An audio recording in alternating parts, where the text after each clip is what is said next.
Hello? Wanted to make sure this thing was on.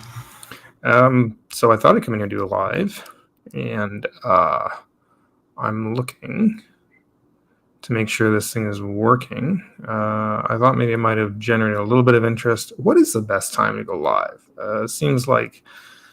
here, I'm going to turn this down so I can see. I'm going to watch on my phone here because I can see people coming in sooner on here than I can on the streaming program. So I thought I'd come in and do a live tonight. Last night I tried to do one, and it did not go very well because I kept losing power.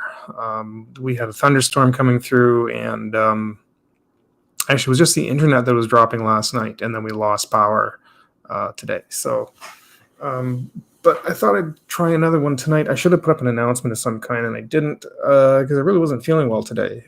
It's been abnormally humid the last couple of days, like extremely hot and humid to the point that it's turned my stomach.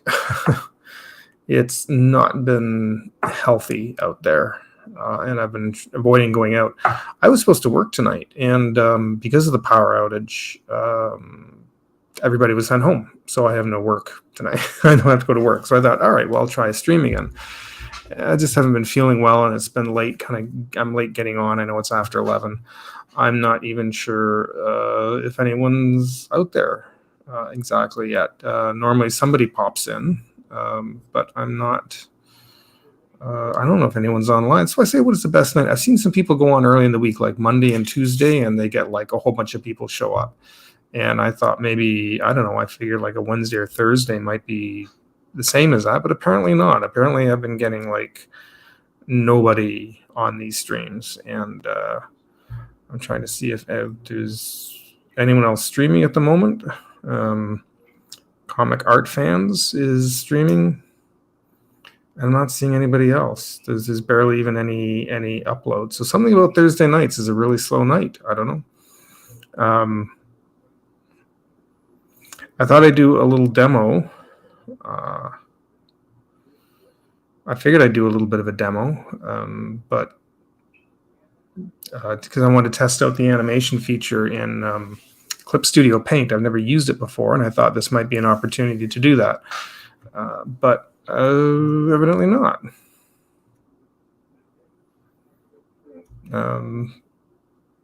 Yeah. Let's see here. It's easy when you have a channel where you have like 1,000+ people, and you can expect somebody to show up. A few here and there that'll come in and kind of make some conversation and do something while you're creating. But no, this appears to kind of be a bit of a dud. Nice. I mean, when Joshua Campbell comes on, he's got about a little over 5,500 followers on his, so he's got a good 6 or 7 people that'll show up on his stream as soon as he opens it up. So unfortunately, I am just kind of not there with only 175 followers. So at this point, it doesn't appear anybody shows nobody is watching at the moment, and I don't think anyone is there. So I don't think I'm going to actually continue. I thought if at least 1 or 2 people showed up, might be worth it. But it's not. I do need to work on some things. I've been debating getting rid of. I'm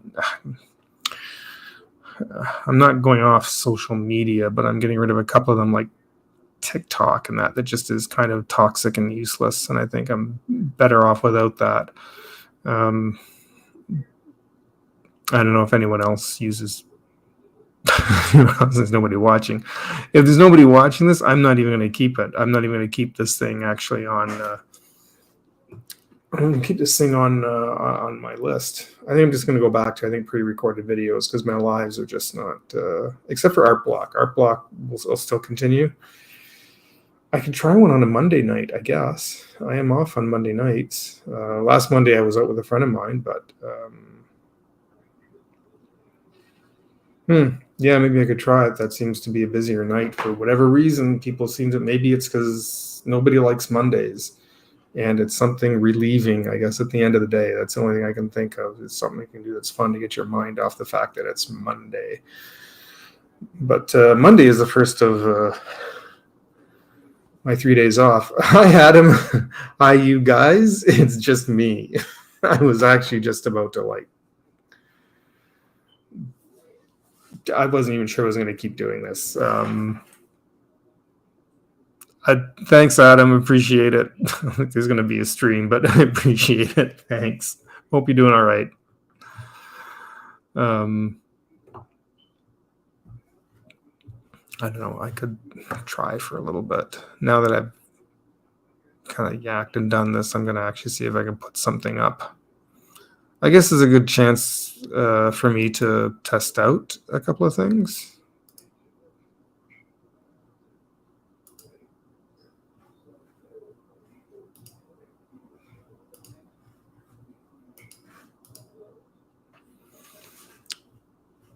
And let's see here. I never did like this because it shrinks the screen too much. It's showing a lot of personal stuff on here. That's,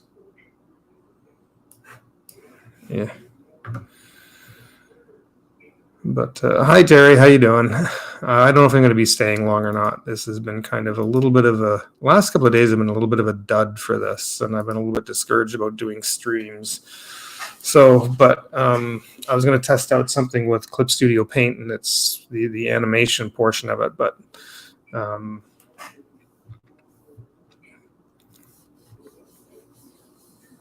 yeah, I tried to stream last night, and my internet kept dropping. So a couple of people came in. I had Big Bad Mama coming in. Vic tried to pop in, and my internet just kept dropping, and then everybody left. So.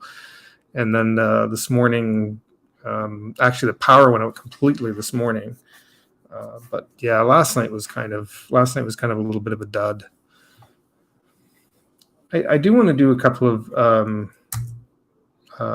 of shorts that I want to do about animation that I was going to put up. I'll put them both up put them both up on YouTube Shorts and on Instagram. I seem to get more traction for that on Instagram for whatever reason, but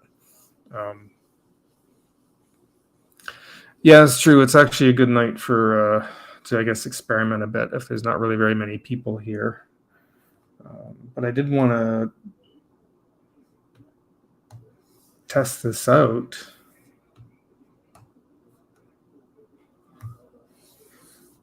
Why is this not letting me draw on this level? Why are you doing this to me? See, I'm not even sure. It doesn't really show a timeline.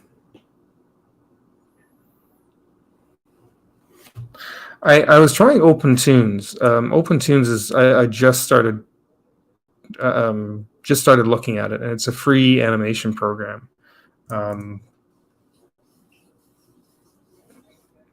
And I had a look at it, and it's going to be a little bit of a learning curve. It's a bit unusual. It is a free program, but I'm not very familiar with it, and there's definitely a learning curve to it. As I started going through it, I was just scratching my head, couldn't figure out how to add another sheet of paper over top. It was even opening a new project was just like, okay, I need proper instructions for this thing, because it just didn't make any sense to me at all. Even this, I thought I had this on animation, and this doesn't. I don't even know where you can view the timeline. There should be a timeline underneath.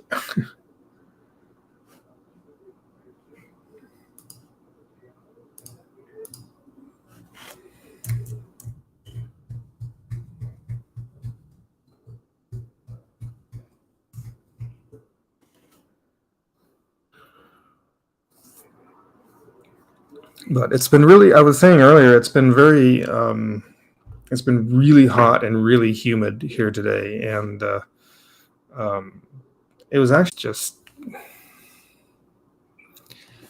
especially if it's going to be worse outside than it is in, then I'll just stay inside.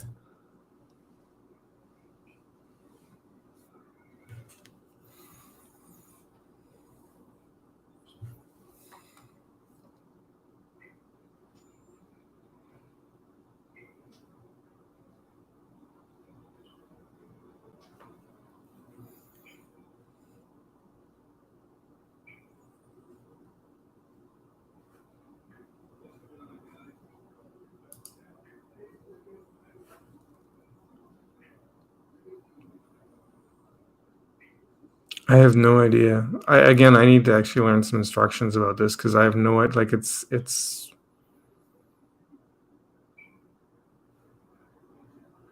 new animation layer, 2D camera folder.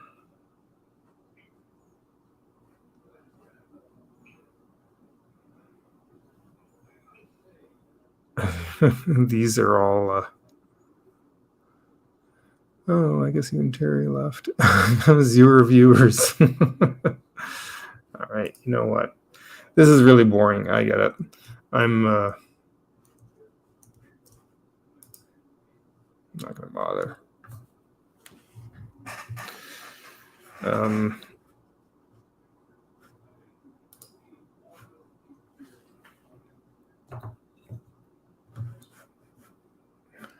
Stream.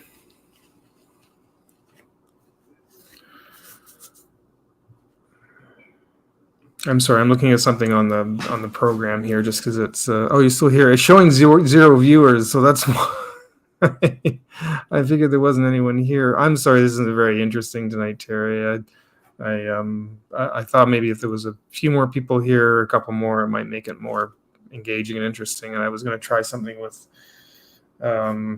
the program, but it's to do animation with it. I haven't done animation in a long time, and I'm used to doing it on paper. I've never really done.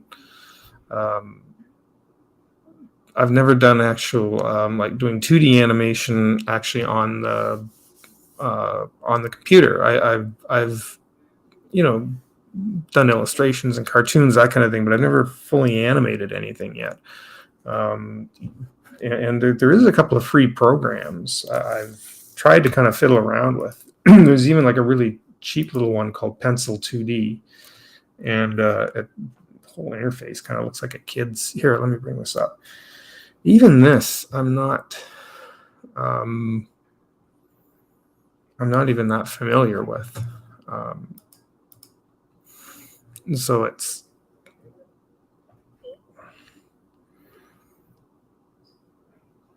like if I drew something here, last time I used it, I couldn't figure out how to activate the onion skin on it. People are, yeah, it kind of is. There's nobody to talk with. Yeah, it's still going to be 2D animation. It's still kind of the same idea as doing it with paper, except like I'm not doing 3D animation. I'm not doing that kind of 3D computer animation. I'm still doing 2D animation. It's just I'm going to be drawing on the tablet. And there's these programs for it that are, there's a couple of fairly simple programs you can do with it. But they all have a bit of a learning curve to them. They're all like, everything you're looking for is kind of, let's see, now I've added a new sheet of paper, but how do you activate it as an onion skin?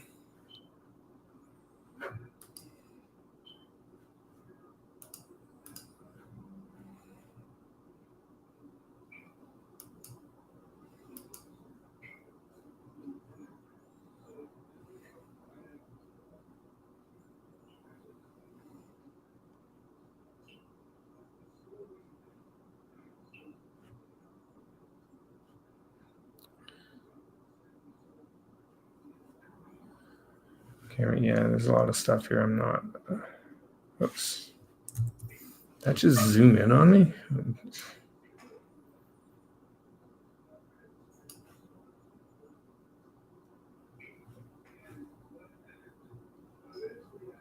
Oh, that's great.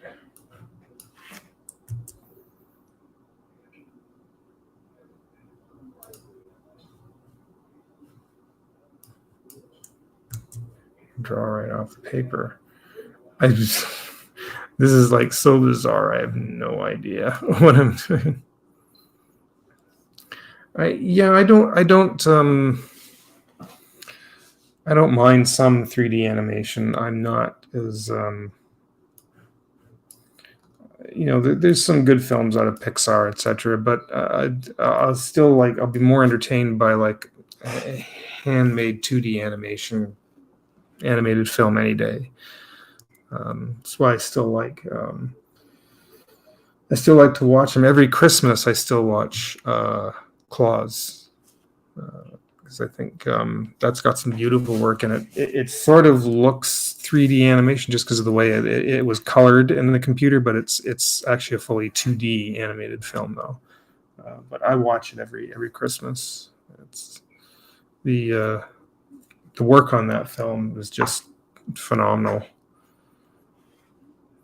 I'm not sure how to activate the onion skin on this though.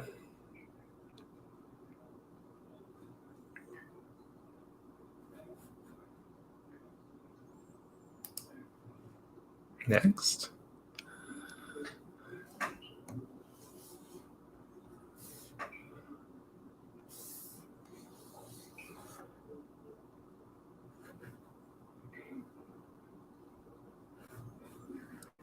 Yeah, that is true. The art in the 2D films will always be better.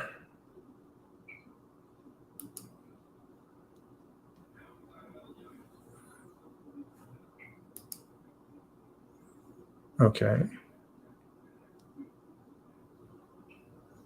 I think.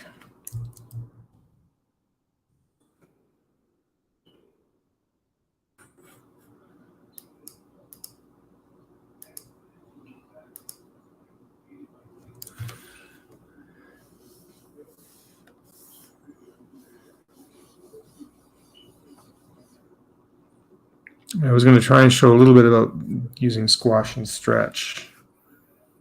And it is not, I can't kind of sit here and just keep doing. Next. Okay.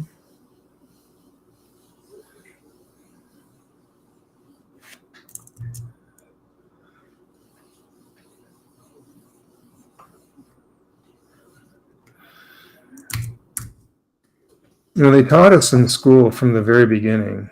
The very first assignment you learn in first year animation is doing a bouncing ball, like what I'm doing here, and it's learning your squash and stretch, which is one of the biggest things you need to kind of grasp in animation at the very beginning. And I still remember when they gave us that assignment. They express that you want to keep it very loose. Like you have to watch your volume, but keep it really, really free. Keep it free. Your freehand really loose. They didn't want us to use templates. They didn't want us to use like those circle templates to do it. And because you could get things like that, right? For even doing animation, they says, no, don't keep it. I don't even know why those exist. Keep it nice and loose. Don't worry about the circle being perfect. You don't want a perfect circle. You want it to feel natural and organic. And there were people that insisted on using these templates, and they're just like, I think they gave them like 0 off the bat if they did that. But it's true though. If you do it freehand like this, it is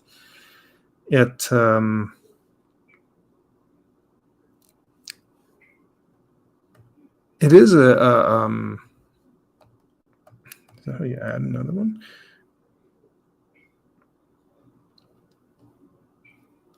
How should I put it? Like it gives that natural, organic feel to it.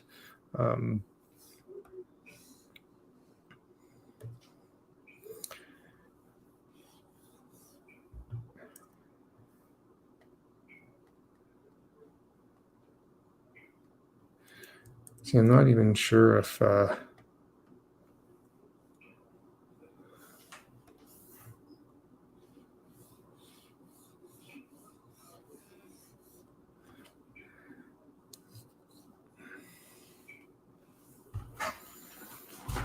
there's movement in the freehand already, so it flows better. Yeah, exactly. Yeah, that's.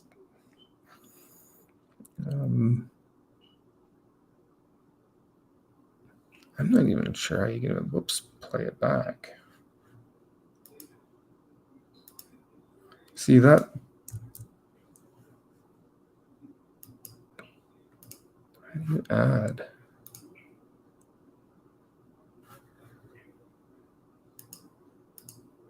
Oh, there we go. All right.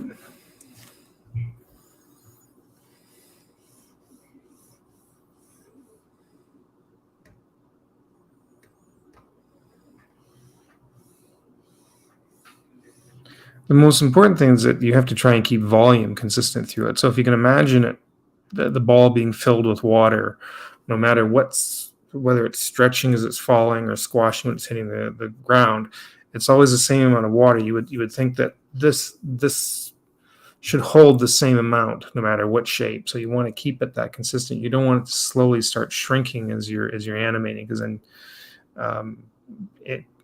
it's not, of course, it's not going to look right. So you want to keep that volume consistent through the whole thing. And that was always kind of, I found the hardest part actually for me, is because naturally I want to start either going too bigger or smaller with it. So, but this should feel like it holds the same amount as this.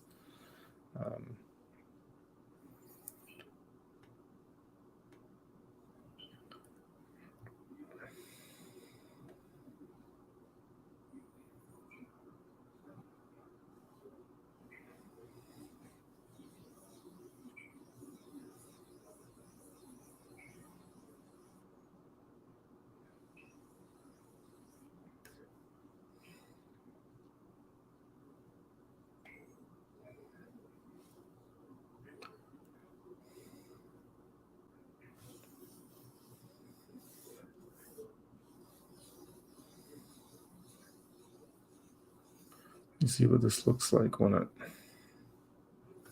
and there's even a little bit of extra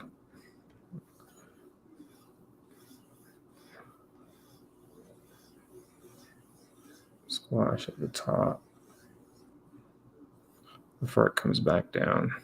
Now this is going to fly through really quick because, whoops, now why is the first one disappearing?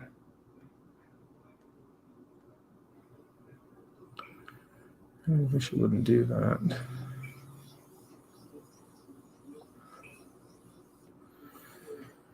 But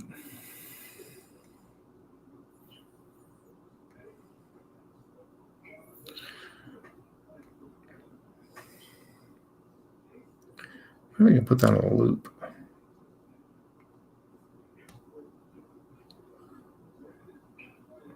So, yeah, geometry in a way, yeah. It's you've got to think of it as an actual physical sphere, that it's not just a circle, but that this is actually like a round physical object that has weight to it, and so yeah, so.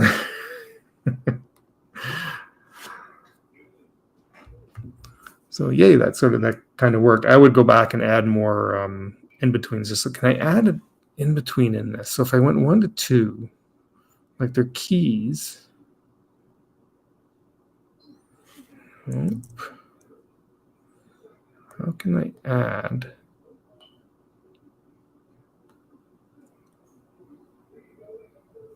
And then, oh, thanks, Terry. Yeah, kind of almost was about to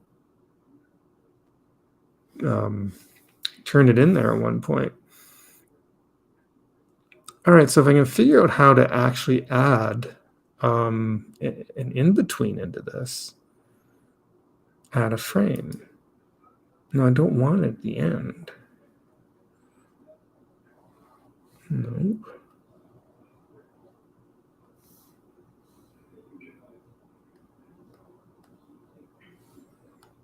See, if these are keys, I need to add, somehow I have to figure out how to add an in-between. Flip in between. No, I don't want it to flip.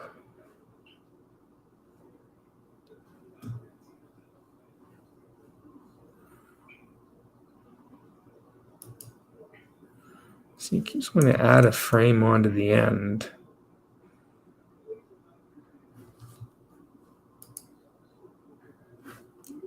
I don't know how to. Well, you see in animation, and I think they still do this on. Like we used to do it when we used to work with paper. They would add little timing charts at the top of the paper.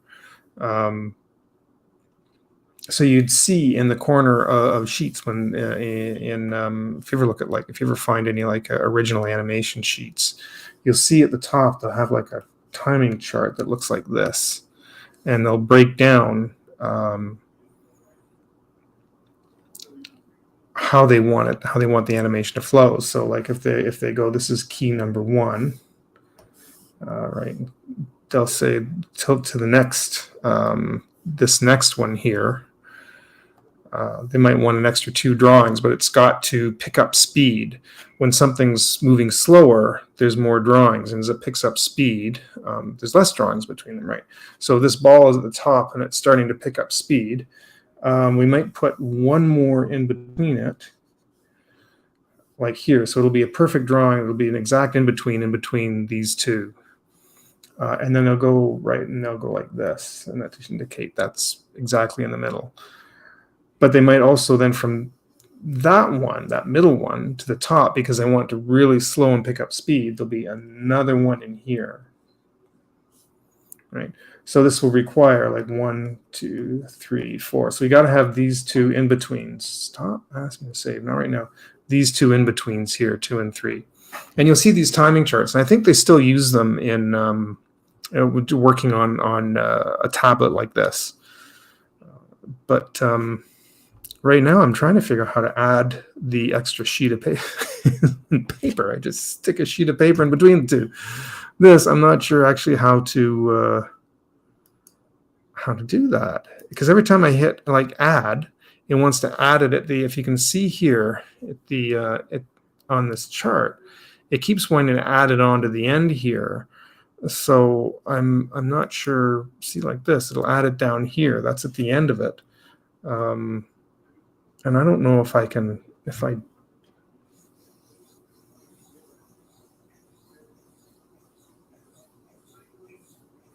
didn't in between. No, that's actually the last two, right? Which is fine. It has to slow in, but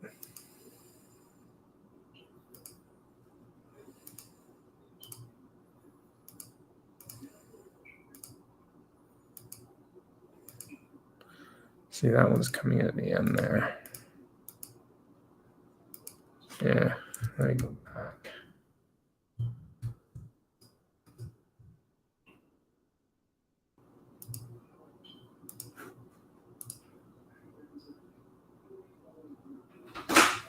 Clear frame.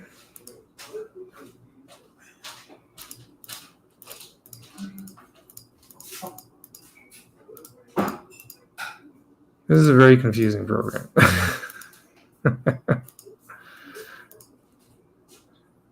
2, 3, 4, 6. Is that probably won't play now?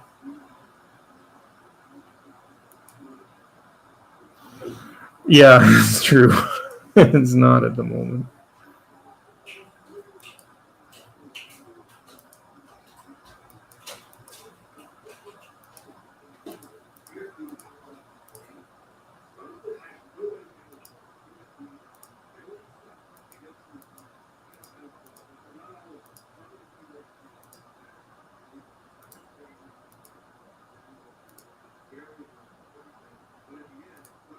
So 1, 2, 3, 4, 5, 6.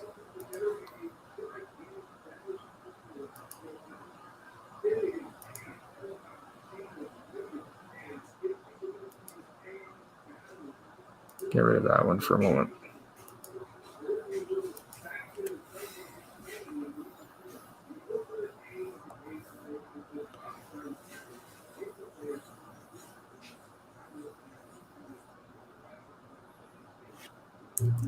It's really messy.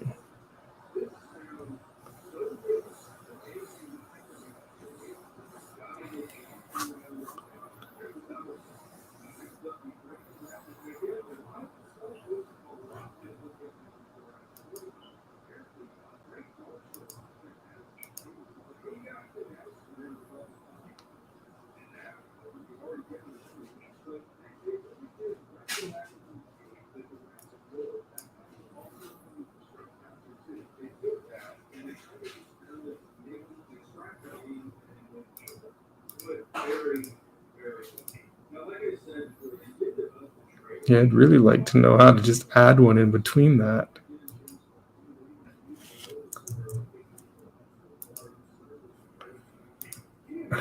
It's so annoying. Just don't know how to add. You can put in the keys, but I mean, how do you put in the, unless you're supposed to plan out where the keys go, but sometimes you can't do it that way ahead of time. Sometimes you have to come back and squeeze another drawing in.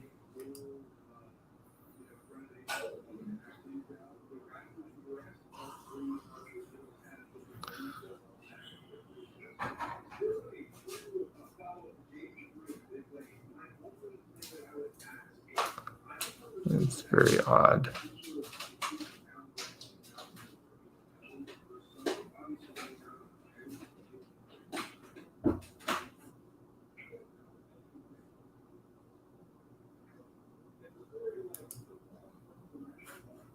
Oh, is that it? No, that's still 2.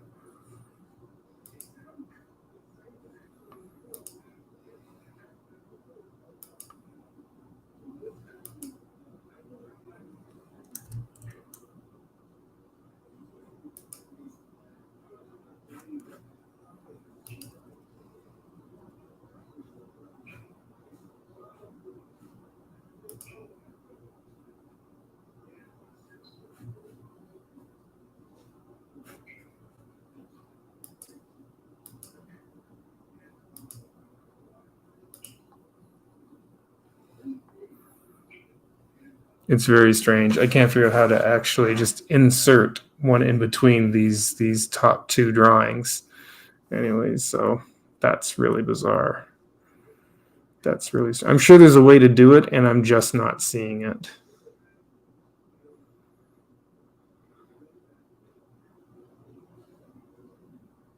Unless you duplicate the frame.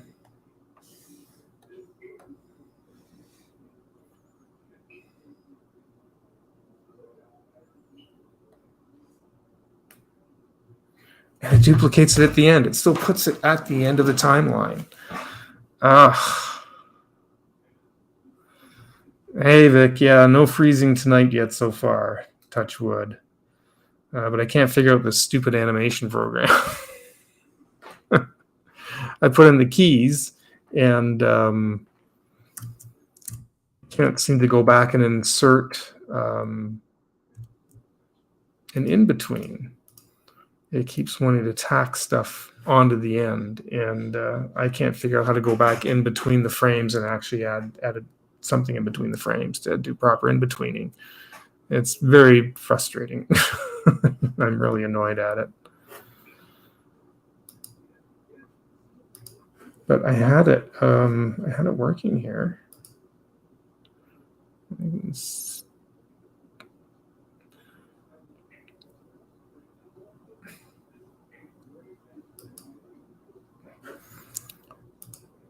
But I'd like to be able to actually fit in some more in-betweens and have that flow properly. But I am, Vic. I'm starting to do a little bit of animation. That's why I wanted to work with a couple of. There's 2 free programs. There's this one that's called Pencil, 2D Pencil, and another one called OpenToonz. OpenToonz is really. I was trying to fiddle with that before I started, and it was just huge learning curve on that. This I thought was a little more straightforward, but I can't seem to.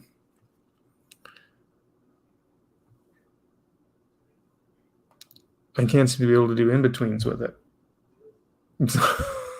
It's kind of. And at the moment, if I can't do it that way, it's going to be kind of useless. I feel like you should be able to, and it's just somehow I'm missing something in it. There's something I'm not.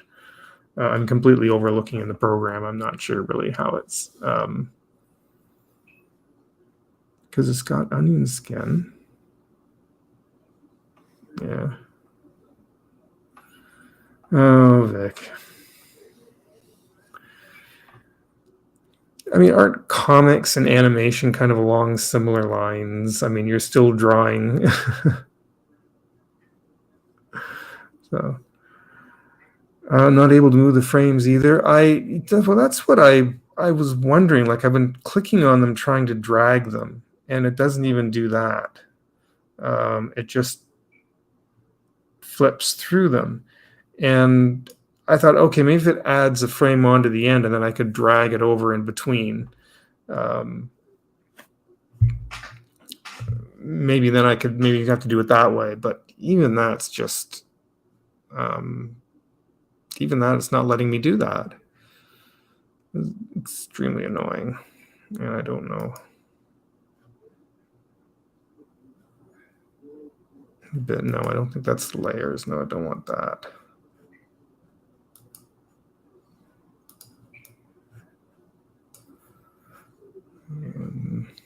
File. See if I hit new, that's like a whole new project, right? Cut, paste, clear frame, selection, alignment, that's fine. New, view, onion skin. So I figured if you hit next, but even next, it adds it onto the end. Animation, add a frame. So I've got number 1 highlighted. It's the same thing as this.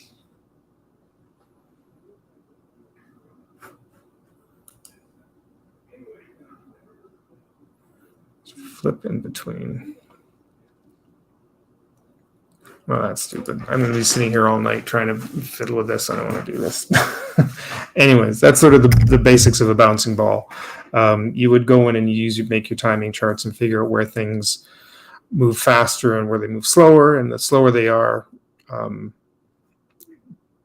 more drawings you need in between. And that's one of there's what they call like the 12 principles of animation. One of them is, of course, the squash and stretch. And one of the other principles is slow in and slow out. So as something picks up speed, there's that moment of inertia where it's actually slower until it moves faster. Of course, something moves faster, you don't need as many drawings. If something's slower, you need more drawings. And there's also not just as slow ones as slow out, but there's I'm drawing a blank on what it's called. Your pre-action is the only word I can put it. So let me do this. Let me go new. Don't save. I'm going to start new here. What the hell?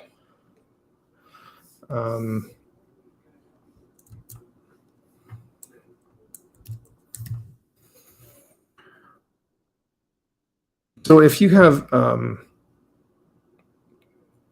a character that's about to move, and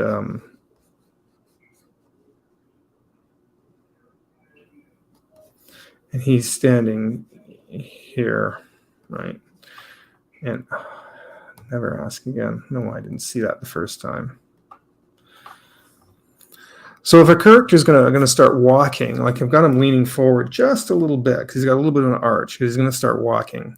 If a character starts walking, they're basically throwing themselves off balance. They're gonna when you start to walk.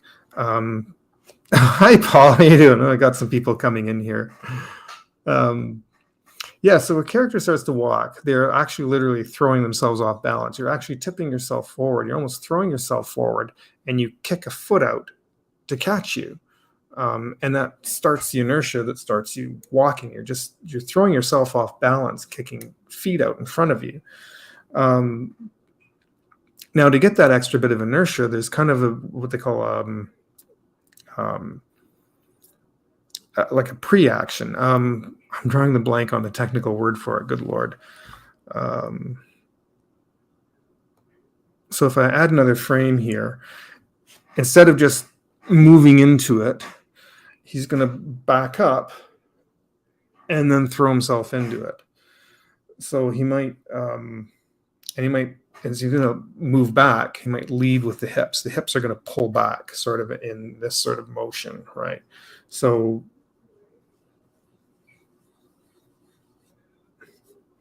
it's a little bit big.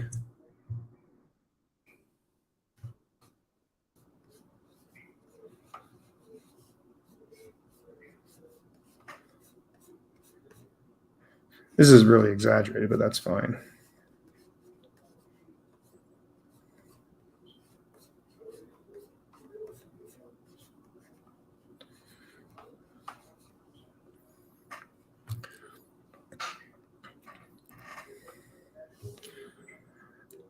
And then as he starts to walk, he's going to throw himself forward. And it's probably going to push upwards as well as he brings his other foot up. So I'm going to actually push him out ahead of his start position a little bit.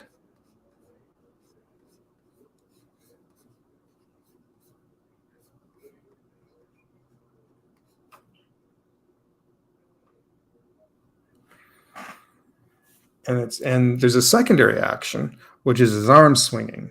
So his arm's going to maybe swing back this way a little bit. And I'm going to bring that. And he's raising himself up. So it's going to be a little bit higher here.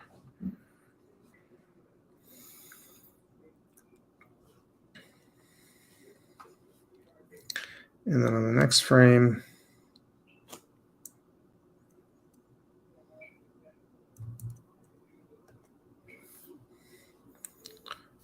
he's even going to be a little bit more forward than that. He's maybe starting to come back down. And his heels even left the floor now.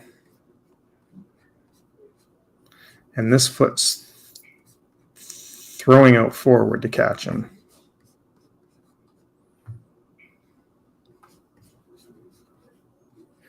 The hip's a little bit big there, but that's all right.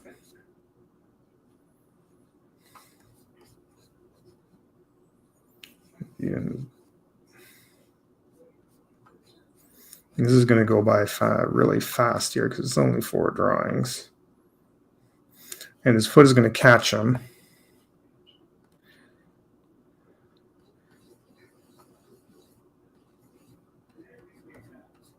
This is where he's coming down. This is where kind of the squash and stretch comes into play. And he's coming back. Foot's. Yep, he's moseying along. There's a little bit of squash. And the arm is going to start swinging back again. I think I've lost the volume a little bit on that because he was taller when he started. I haven't done this in like a long time. So you can see it goes by really, really quick. But you can see that little wiggle back there that he moves back before he throws himself forward.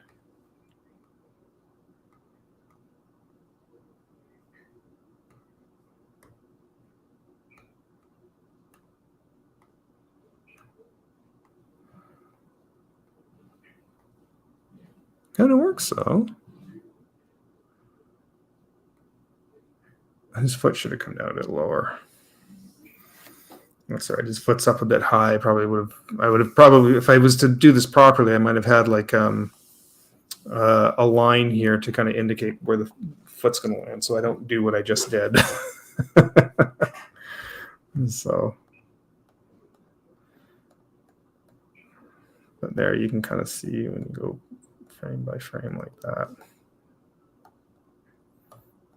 But you get an idea of some of the principles of animation in that, right? So there's, I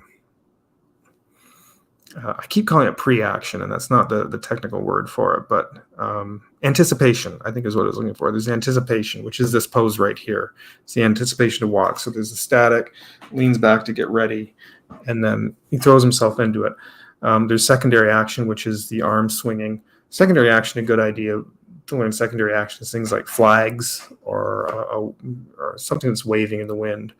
So when something's pulling one way, it pulls against the other object, so it moves opposing to the primary object. Dog wagging its tail, that kind of thing, right? Secondary action.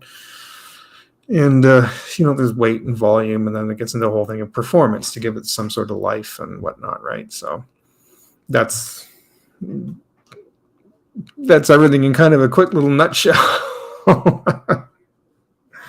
So if all that makes sense. But yeah, I only wish I could learn how to actually do proper in-betweens with this. I can't go back in and put in-betweens in this program, or else I would I would have still been continuing with that bouncing ball, or I could do more with this if I could figure out how to actually stick the frames in between my two keys, which apparently I can't do. Maybe I'll have a live one night. I've got the animation paper in the peg bar. One of these nights I'll just do it on paper. I'll do it on the desk, and I'll better see better how it's and you can learn, show you how to flip the paper. Oh, that's really obnoxious. Really want to be able to do that, and it just won't let me do it. So it just adds it on to the end.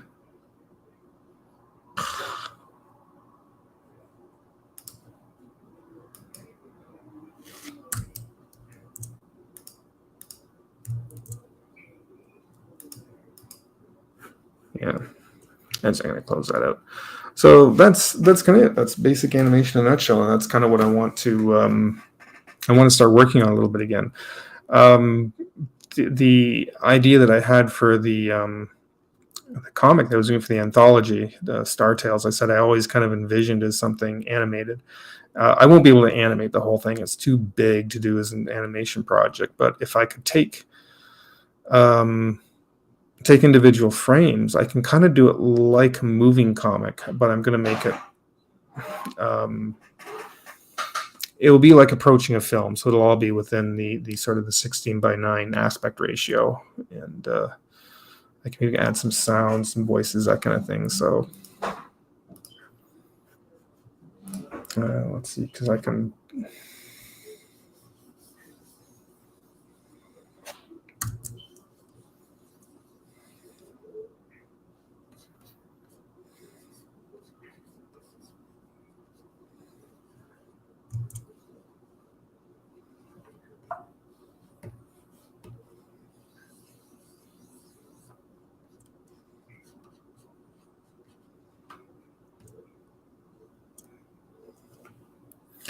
Imagine doing a comic and an animated short simultaneously. Yes, I would just never sleep and eat.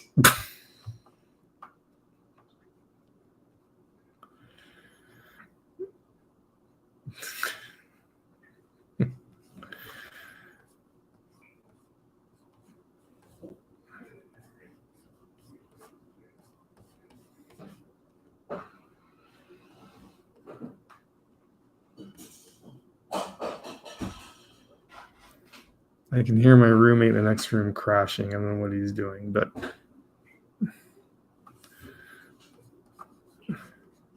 yeah, no, I just wouldn't do it.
I'm not very talkative. I'm kind of concentrating on what I'm trying to see here.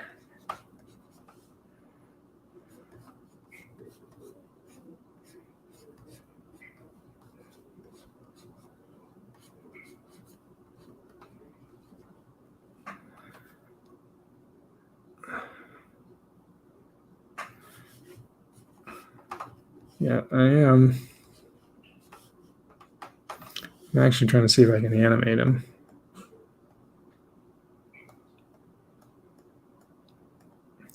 Trying to kind of react and go kind of thing to. So I think when you animate, you actually perform out what you're doing. You'll see a lot of animators. If you even look at any pictures, if you go online, back and even in old school, they actually have mirrors on their desk, and so you'll see them sitting there in the mirror, like, and they'll make all these crazy like gestures and actions. And they used to would get up and try and act out some of the things to get the motion of what it is they're trying to do. Can I move that back? Oh, I guess not. Oh,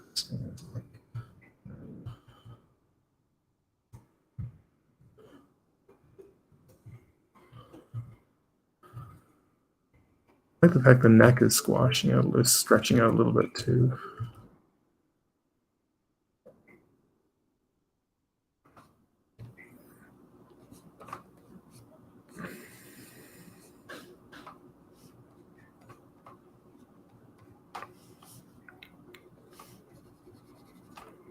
Anyways, I'm actually just playing with this a little bit just to get an idea of it. So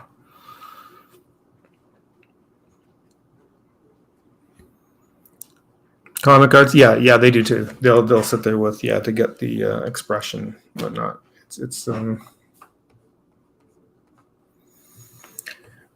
when I used to go for school for animation, they'd actually have acting classes to teach us kind of visual, like a sort of a visual performance, to get an idea of using body language and whatnot, and motion, and because difference like between like really simple animation and full animation. If something goes to grab a glass, if you're going to grab a glass, I have something here and I'm going to grab it. You can either animate it doing this, or character looks, and there's more of a flip to it, and it's that anticipation, secondary action, all that. So it's the difference between like really limited animation and full animation, is that that whole performance and getting that in. So you're actually taking real life and you're super exaggerating it. If you watch cartoon, like watch the motion of cartoon characters, watch their arm motions. They're doing things you would never do in real life. They're making these gestures like this with their arms and raising their hands and talking like this with all this hand gesture. You're thinking you'd never do that in real life, but you do that in animation because it's a performance and it brings across the emotion 10 times more across the screen. So that even if the sound went off on your TV, you could see the visual language of that performance and see how that would come across, and how you end up reading what's going on with that character, even if you can't hear it. So I used to say, and when you push your animation, you learn to really stretch it, because you learn to, you think you're stretching something out, and then they tell you it's like, no, push it even further than that. And a little rule of thumb they'd say is, when you think you've gone far enough, push it twice as far and you're halfway there. And I've kind of never forgot that, but that's kind of the rule of thumb for the animator, if you will.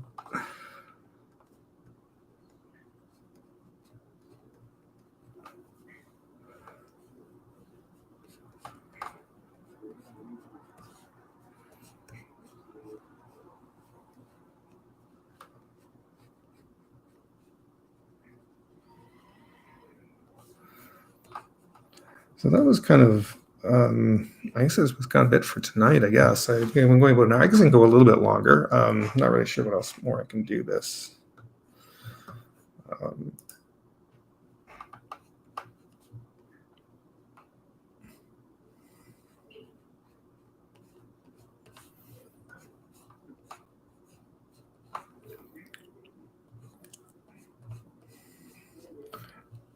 So what's anyone else working on? I know, Vic, you're always working on a comic. Paul, if you're still there, are you working on anything tonight? Any kind of, because you've got I've been starting to follow more and more the progress on your comic. I'm looking forward to seeing that when it's done.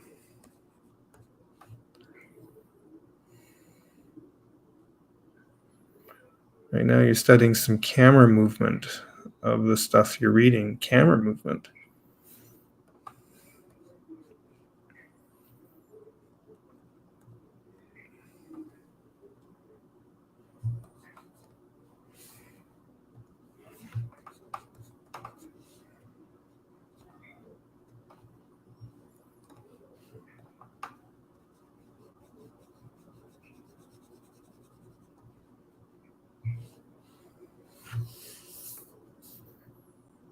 Oops, I think I just see, that's why I don't.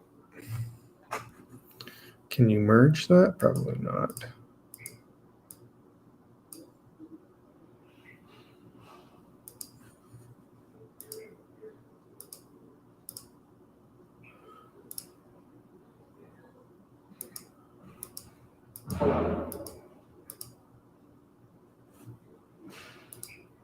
Making it where I don't have so many flat shots. Okay.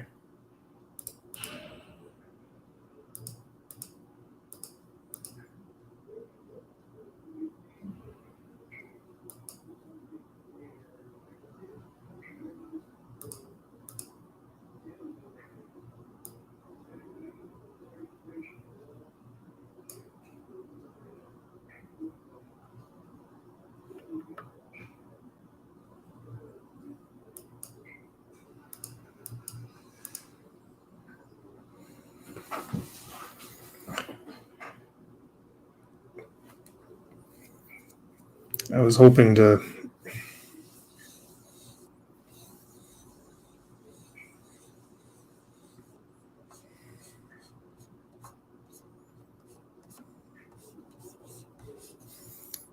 turn down the transparency. This is kind of a little frustrating. I'm going to actually stop this program here. I was hoping to do a little bit more with that. Again, if I could learn to do in-betweening on this, maybe later on I'll probably look it up. I'll see if I can go to the website and see if there's some information on how to do that. And it'll probably be one stupid little thing that I was overlooking, and then maybe next time I can do a little more with it. I'm going to hide that for the moment because I'm going to close this out. Well, it was kind of fun to do, to kind of practice that again. I haven't done that in so long. I can tell my volume is still very wonky and things like that I have to kind of relearn, pick up again. I think I've talked about this before. I never really did. I did animation in school. When I worked in studios, I didn't do any animating. I did some in-betweening for Babar the Elephant, but I didn't like in-betweening. It was such a monotonous, boring job. It's great to learn if you want to practice your volume and your line quality. It's definitely that's definitely a good thing to do. Most people usually start out doing in-betweening or cleanup. I think I did a little bit of cleanup as well. I'm trying to remember. Cleanup is basically like all the animators and even in-betweeners work in rough, and then when you basically are just tracing it off so that you're solidifying the lines, giving them adding nice line quality to a thick and thin lines, or whatever the studio requirements were, making sure gaps are closed off so there's no openings, and because then those drawings, when you do cleanup, it's your drawings that then get transferred onto the acetate cells. They get painted. Like, that's kind of what is going to be seen on screen. Animators and in-between stuff, strangely, their work is actually never seen. We talk about, animators, these great animators through time, the Nine Old Men and Glenn Keane, etc. And yet their work, in a weird sense, is never actually seen. It's And I think I was talking about this with Joshua Kemble a couple of nights ago. If you ever find like some of their pencil tests, and some of them are up on YouTube, like some of the pencil tests are just incredible and look far more impressive than the final product. It just seems like after it's cleaned up, all the line work, the cleanup artists come in and clean up all those lines, and it sort of loses a little bit of that aggressiveness and the weight and that rawness that it has to it. Which in one sense is kind of a shame, but I guess when you're watching a final product, it has to be cleaned up, right? So, and the animator just doesn't have time to do his own cleanup, so they hire other people to do that. They just trace off the work, and then that's what gets Xeroxed onto the cells, and then the cells get painted, and then they get photographed. Now it's actually, I think the same thing is done, is just done on a tablet. So like an animator will still do his keys, the in-between artist will still come in on the tablet, clean up do the in-betweens, and then that whole file will then probably go to a cleanup artist that goes in and traces it off with proper line quality. And at that point, there's no Xerox. It's all paperless, right? So there's no cells. Those cleanup lines just directly then get colored. It then goes through the coloring process, and that's a whole new. I mean, it's a whole new process now that they have. It's gone beyond even that. So, but anyways, I feel like I'm just kind of talking away here. I could either continue doing some drawings, or I don't know. I might. I was thinking maybe just kind of ending it here because it has been a little over an hour. But oh, hi, Crimson Owl. I was just kind of wrapping things up for a little bit, but I guess I could probably stay for a little bit longer if people would like. I'm just kind of seeing what I can open here. There was something. One of the things I'm going to show when I do here, I'm going to actually open up a program because there's one interesting thing about Squash and Stretch.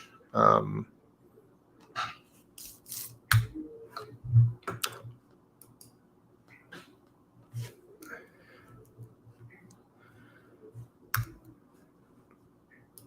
do I get back into? Oh, there we go. Couldn't get the programs open. I'll just open a simple book. Open program. Sketchbook Pro. It's fine.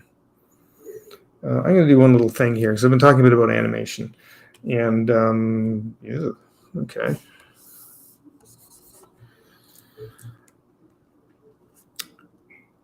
One of the little things we learned about animation is because we think about Squash and Stretch with like really big kind of fat characters or something that has weight to them. And I'm drawing here and I'm not even showing the show on stream. There we go. So I've been showing that bouncing ball, and if you apply that to like a human character, you usually think of something with weight, right? That like this, right? And so if it starts jumping, he's going to have, you'll see that weight to it. But what if you have a character that's really skinny, right? You have,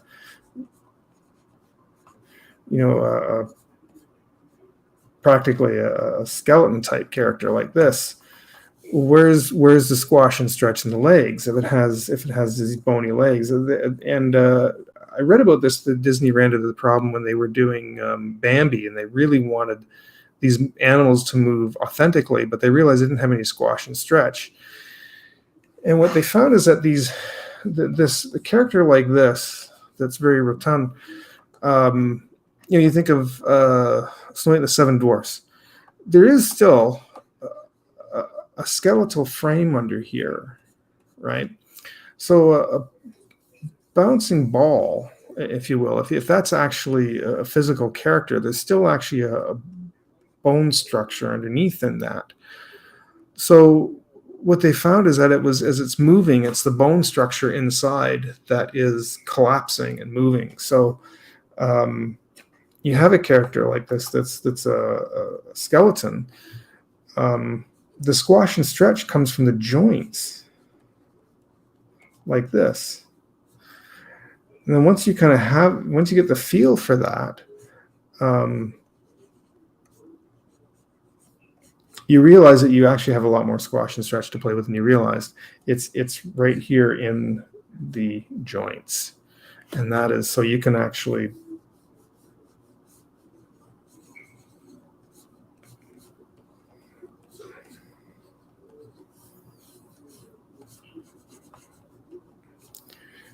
stretch those lines out a little bit more if you want to. So I'm really crammed in the space there, but that's that's something actually I was going to do a demonstration on for Instagram. I was going to do another little Instagram short and maybe another short for YouTube, even though my shorts don't really get watched much, but I thought maybe I could try and put one up. Let me get rid of all this. If I held Control Z, it would start deleting everything going backwards. But no, apparently you gotta erase it. All right.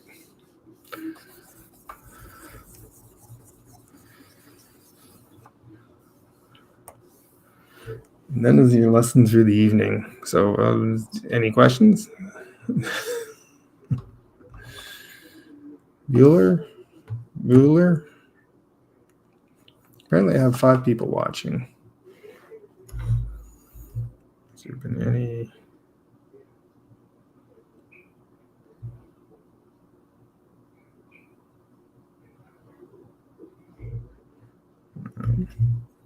Clearing some other notifications on here. Apparently, people have been. I turned my phone. I put into a do not disturb kind of focus mode, and so sometimes I go back and just check because it seems like every time I kind of do a live, all of a sudden everybody starts messaging me. So.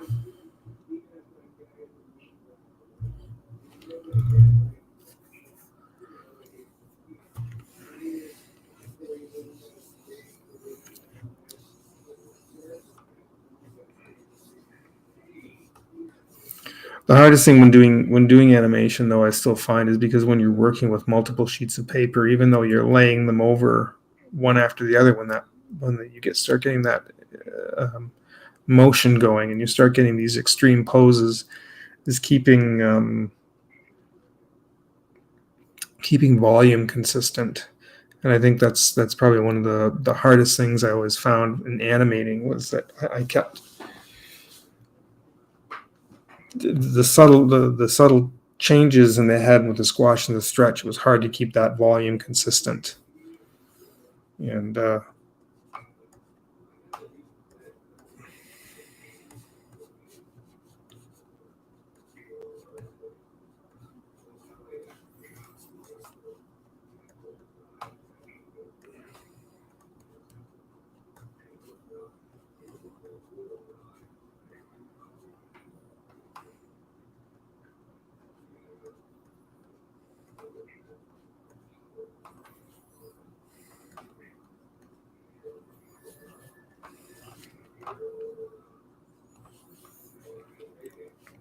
especially when you start getting to characters that have a lot more detail on their face.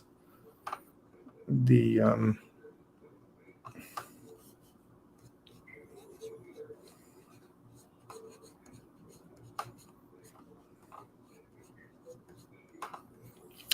keep all those little details all consistent as well.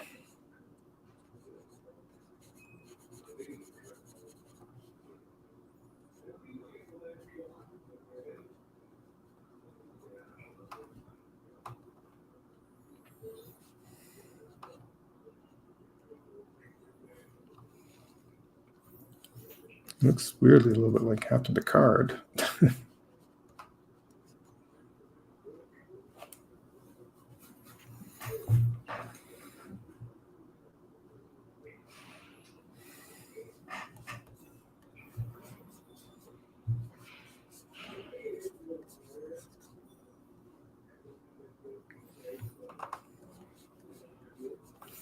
I think that's where in drawing, why it's so important they teach you to work with shapes and simplifying shapes.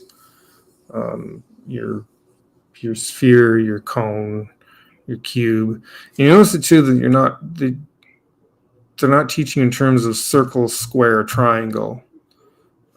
they want you to think of a sphere as having depth to it, right? That's why we'll add like a center lines on it, so we get an idea of something going around the circumference of it.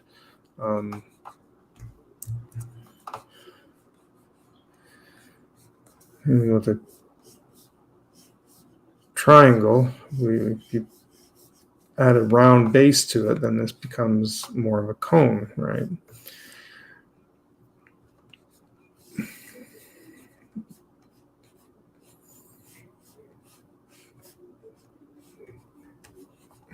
Cube. So you start working with shapes like this. As soon as you start simplifying them, these are kind of the three big ones: the cube, the cone, and the sphere. We sometimes actually also add in tube.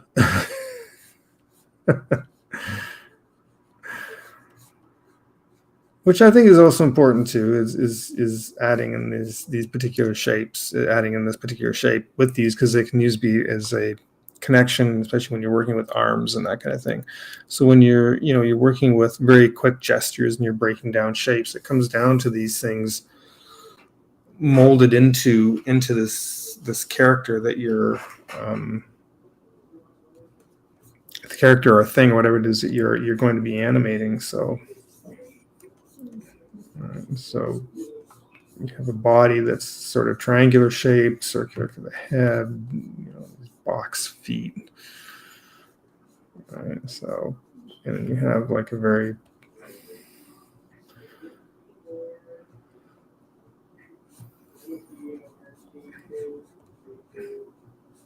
simplified looking character.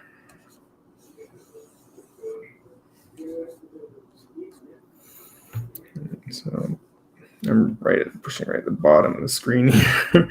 I need something by a monitor to bring it up a bit more, but anyhow, I don't know if any of this is all making sense. And it's all kind of the same repetitive stuff, I think, that most people are familiar with.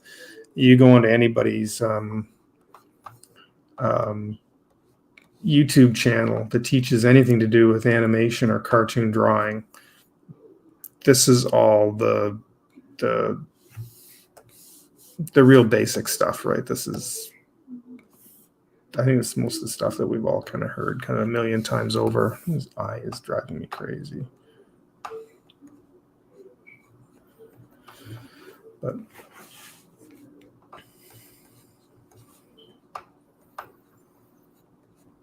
it's the time at 12:15.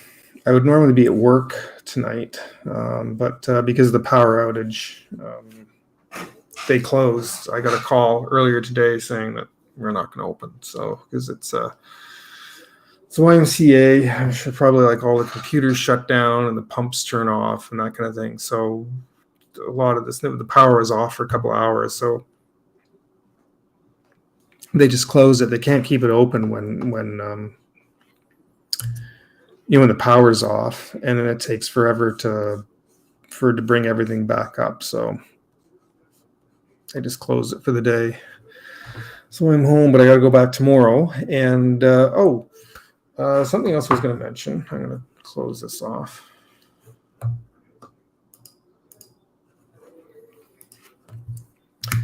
Real quick, I'm going to turn that off. I'm going to shut down in a minute, I think. But Saturday, I've got tickets for the Tiny Home Show. If I've probably talked about this before, and anybody that knows me knows for the last 10 years, I've kind of had this very unusual obsession with tiny homes. I would love to get one, but even those are way too expensive now, and there's nowhere to really put them in Ontario. But I'm obsessed with them, and I've watched them online for years. I've only seen them from a distance. I've never actually been inside one. So there's actually a show in Ancaster, which is not far from me. I can get there on public transit, and I'm going to go down there on Saturday to see the Tiny House Show. I'm going to try and take some pictures. I don't know if I'll try maybe I'll do a bit of a recording. I thought maybe I could try and stream a little bit from there, but we'll see. I don't know if I'll be able to do that. And if I did, it would be very short. Then ends up eating a lot of data when I do that. But I'll definitely be taking some pictures and recording some video. I'm really excited to finally get inside one and actually be physically inside one of these to get an idea of the space, because I'm tall, I'm 6'2", and I'm a large person, over 200 pounds, and would I be comfortable in something like this? So I always imagine that I could be, but I'd actually like to be in them, get inside one and see them up close and get a feel for what it'd be like to actually live and exist inside a tiny home. So that's going to be really exciting. Yeah, it says I've got 4 people viewing. I'm not sure who else is here. I know I have Terry, Vic, Paul, and Crimson Owl. I don't know if that's everybody that's here, but the chat's kind of gone quiet. So I think, and it's 20 after 12. I've been doing it for almost an hour and 25 minutes. So I'll call it here for tonight. I work tomorrow.